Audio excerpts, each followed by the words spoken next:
esse filme surgiu aí num churrasco de domingo. Acho que você trabalha bem esse clima mesmo ali de churrasco, de encontros, de amigos, com uma naturalidade muito grande para ter aquela virada ali do que rola depois. Você quer comentar um pouco mais aí desse processo? O jeito de fazer filme que eu curto, que eu sei fazer, é com meus amigos. Então a gente faz tudo junto.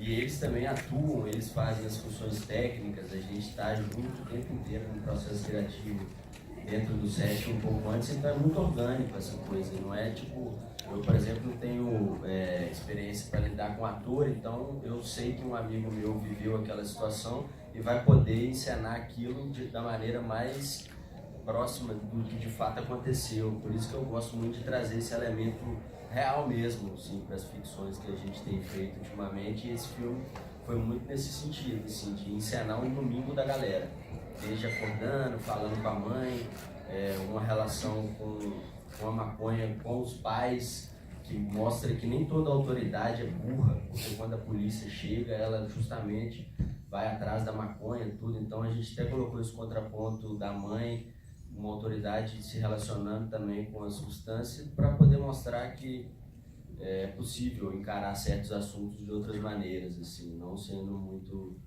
presa a isso. A polícia entra para poder justamente dar essa virada, cortar o clima todo que estava rolando. Depois de um tempo, essa casa até deixou de... A galera que morava lá se mudou da casa, resolveram sair, porque tipo, o clima que se instaurou ali com essa invasão dentro da casa foi muito traumático para geral. A gente começou a se sentir inseguro dentro do lugar, começou uma energia muito ruim pairar ali por conta dessa invasão policial na casa, e aí a galera até saiu fora. Então tipo, é tudo muito real mesmo, a partir de vivências nossas, as músicas que a gente ouve, as coisas que a gente gosta de fazer. É só uma maneira de olhar para o nosso redor e transformar isso em cinema. Vamos ver um pouquinho então a Érica. Você está falando essa coisa de turma, de fazer o filme com os amigos. Então, no caso do seu filme, transparece também que tem uma coisa ali de comunidade, de turma, de amigos, que saiu tanto que isso é isso mesmo, ou foi uma proposta construída ali do filme? E qual foi o caminho aí para...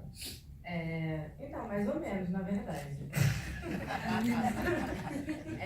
Acho que, enfim, a equipe são todos meus amigos, né? Em relação aos atores, vários são artistas de performance, outros também eram meus amigos que toparam fazer o filme, e outras pessoas também que se interessaram pela proposta do projeto e quiseram fazer parte, assim, não...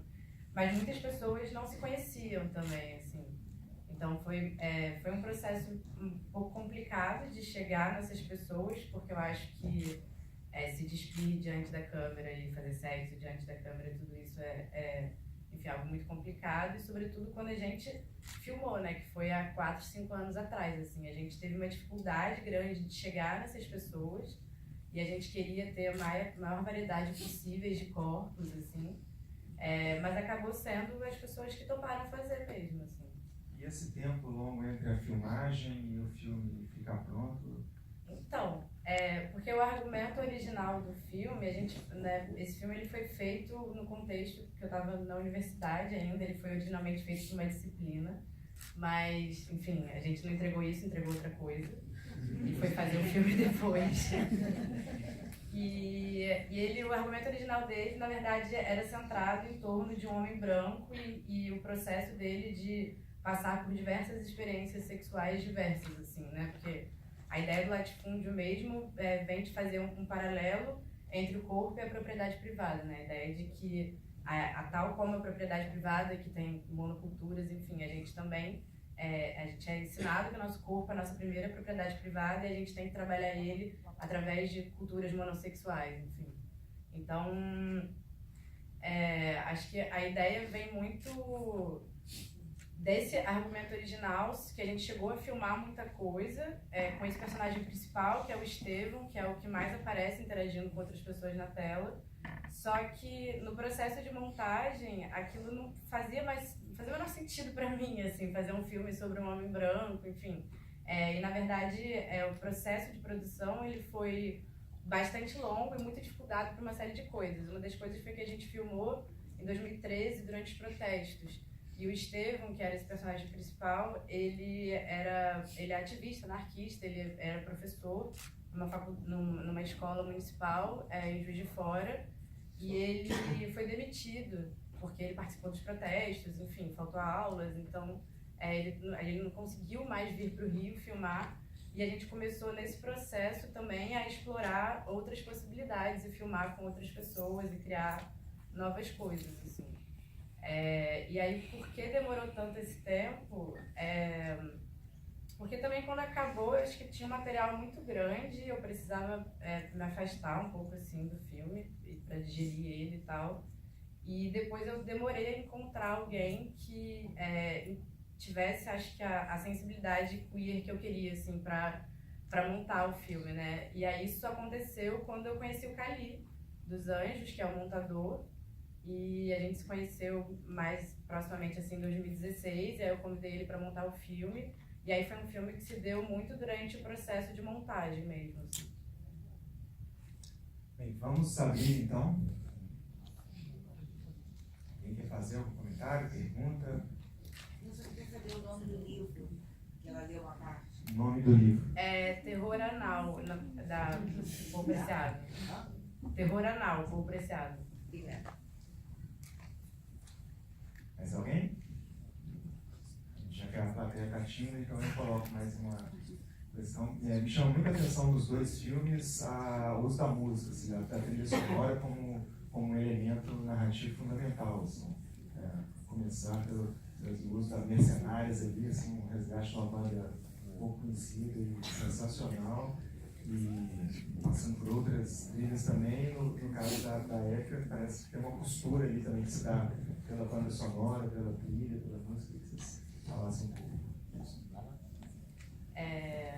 Então, o uso da música foi algo que veio também, não foi pensado originalmente, veio no processo de montagem também, e veio por dois motivos, assim. O principal é que esse filme também foi feito de modo muito precário, assim, sem nenhum tipo de apoio financeiro, né? E aí, durante o processo de filmagem, que foi bastante longo por conta dessas dificuldades, enfim, até para reunir todas as pessoas, enfim, demorou mais ou menos um ano, uma parte da equipe abandonou o filme. E aí, a gente não tinha, muitas vezes a gente não tinha como captar som. Então, foi essa maneira guerrilha mesmo de tentar fazer o filme ter uma unidade, porque... E aí eu acho que a música, ela chega, a trilha vem nesse lugar mesmo de costurar essas sequências, né? E também o uso de artistas queers, que também foi uma escolha nossa, assim, e de músicas que, enfim, que abordassem um pouco, mas sem também trazer muito explicitamente, tipo, dizer sobre o que o filme é e o que está trazendo. No caso do Olho do Cão é porque a gente ouve música o tempo inteiro mesmo. Tá em casa, acordando, ouve música antes de dormir. E Mercenárias, banda foda e profética, né? No sentido de que a canção que a gente usa é a polícia vem, a polícia vai onde não é chamada. Vai atrás do assaltante, vai pedir seu documento, a polícia vem, a polícia vai onde não é chamada. Pra já dar um tom também, assim. Além de ser uma banda muito boa, que a gente se amarra em ouvir, as mulheres são muito fodas.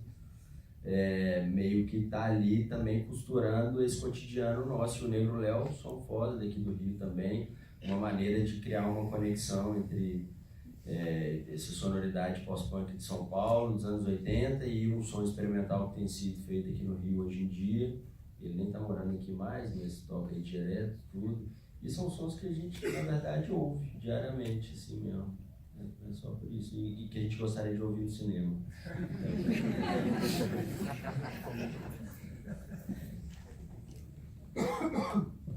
Eu não ia falar não, mas eles falaram que tava precisando de foto da plateia falando. Pro Samuel.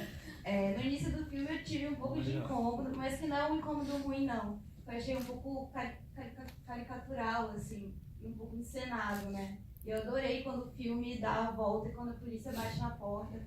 Eu acho que é um pouco a realidade mesmo batendo, né? Que não é caricatura mesmo e não é encenado, é tipo vida real.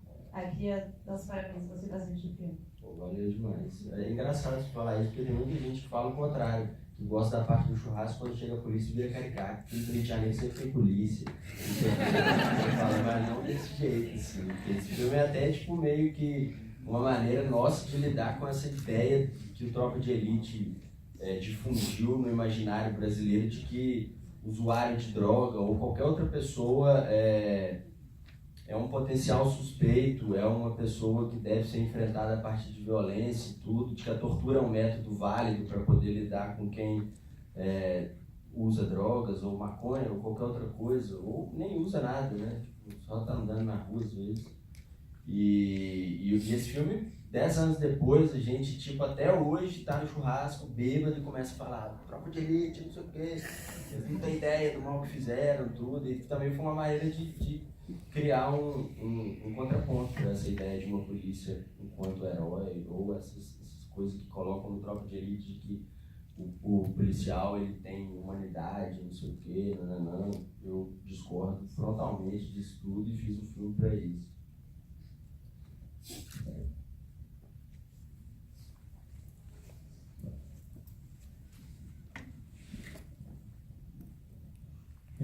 Uma pergunta que é mais uma provocação de comparação de olhares para a Érica, ante o nosso aumento do conservadorismo, né, refletido do país até no audiovisual. Como você acabou de chegar, inclusive de festival internacional, onde você também pôde exibir o seu filme e viu uma gama de vários outros filmes, como é que você acha que compreenderia uma amplitude dessa linguagem, talvez para longas metragens, como você tenha visto lá, e que você imaginaria talvez a possibilidade, mesmo que de cinema de guerrilha em longas metragens aqui, que desafiassem os conceitos, como seu filme desenvolve? Bom, meu filme passou no Porn Film Festival em Berlim, que é um festival de pornografia, voltado para a pornografia queer e feminista, mas eu não consegui ver nenhum longa, eu só vi curta. Então, não sei, acho que são coisas possíveis, assim. Eu acho que esse filme, ele foi feito há 5 anos atrás, mas ele é um filme que faz muito mais sentido hoje em dia, né? Eu acho que se eu tivesse finalizado o filme e lançado ele em 2013, eu realmente acho que muitas das pessoas não iam entender, assim, e não iam se conectar com os discursos que o filme traz sobre sexualidades e práticas sexuais dissidentes e desejos e afetos, enfim. Do modo como eu acho que essas discussões estão mais sólidas hoje em dia. Eu acho que uma linguagem mais experimental, passando por essas questões que o filme traz, a gente vê em longas metragens de outros países, né? Eu não sei, na época que eu fiz o filme, eu estava muito influenciada, sei lá, pelo Bruce LaBruce, Greg Araki, enfim, essa coisa do cinema queer mais precário mesmo, né?